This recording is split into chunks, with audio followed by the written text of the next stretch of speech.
মধ্যপ্রাচ্যের গুরুত্বপূর্ণ নৌপথ হরমুজ প্রণালীকে ঘিরে আবারও তৈরি হয়েছে অনিশ্চয়তা।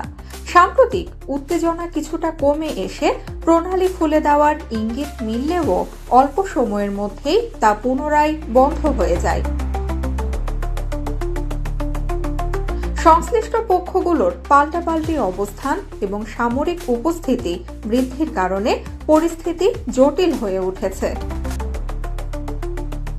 বিশ্বের জ্বালানি সরবরাহের প্রায় 20% এই প্রণালী দিয়ে পরিবাহিত হওয়ায় এর বন্ধ হয়ে যাওয়া আন্তর্জাতিক বাজারে আবারও উদ্বেগ সৃষ্টি করেছে। বিশেষজ্ঞরা বলছেন, দীর্ঘমেয়াদে এই অচল অবস্থা চলতে থাকলে তেলের দাম বাড়ায়, পাশাপাশি বৈশ্বিক অর্থনীতিতেও চাপ পড়বে। তবে কূটনৈতিক আলোচনার মাধ্যমে দ্রুত সমাধানের আশাও দেখছেন অনেকেই। আন্তর্জাতিক মহল পরিস্থিতি স্বাভাবিক করতে সংশ্লিষ্ট দেশগুলোর প্রতি সংযম প্রদর্শনের আহ্বান জানিয়েছে।